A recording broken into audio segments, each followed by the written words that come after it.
araw pa lang, marami na ang dumagsa sa iba't ibang mall para mapanood ang entries sa 2023 Metro Manila Film Festival. At lalo pang naging merry ang Christmas ng ibang fans nang makita in person ang kanilang mga iniidolo. Ichichika ho yan sa atin live ni Aubrey Carampel. Aubrey? Murin, sa mga sinihan, pumasyal ang ilang Pilipino para suportahan ang iba't ibang entry sa unang araw ng Metro Manila Film Festival. At syempre, naging busy rin sa pag-iikot sa mga sinihan ang ilan nating kapuso stars. Mahaba ang pila sa mga sinihan sa unang araw ng pagkapalabas ng entry sa MMFF ngayong taon. Tinatangkilik ng fans ang mga pelikulang Pilipinong kasali sa MMFF na may iba't ibang tema. May historical, tungkol sa pag-ibig, komedya at fantasy. Isa na riyan ang pelikulang Firefly na entry ng GMA Pictures and Public Affairs.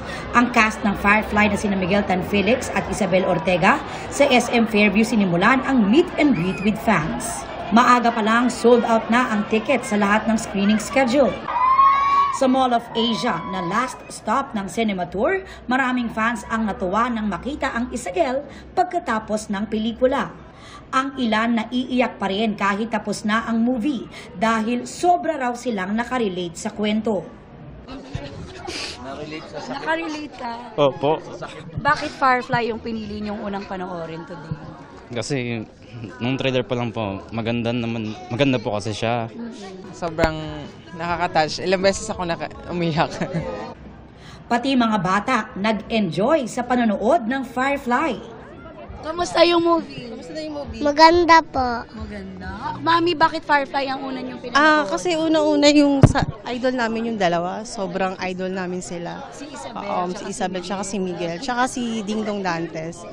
Tsaka sobrang ganda ng movie talaga. Maganda siya pang pamilya. Tuwang-tuwa naman sina Miguel at Isabel na makita ang reaksyon ng mga nakapanood ng kanilang MMFF movie.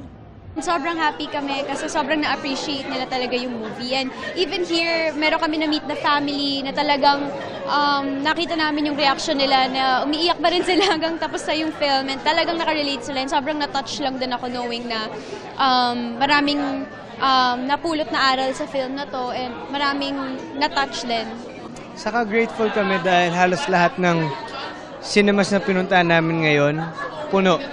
And yung balitang natanggap namin na sold out, halos karamihan ng sinihan na merong Firefly. Sobrang nakakatuwa eh.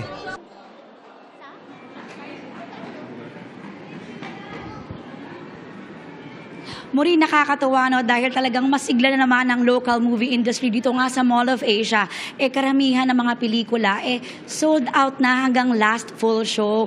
At yung mga MMFF entry pwede nyo pang mapanood hanggang January 7. Yan muna ang latest. Balik sa'yo, Maureen. Merry Christmas! Kayo dyan sa studio. Merry Christmas at maraming salamat, Aubrey Carampel.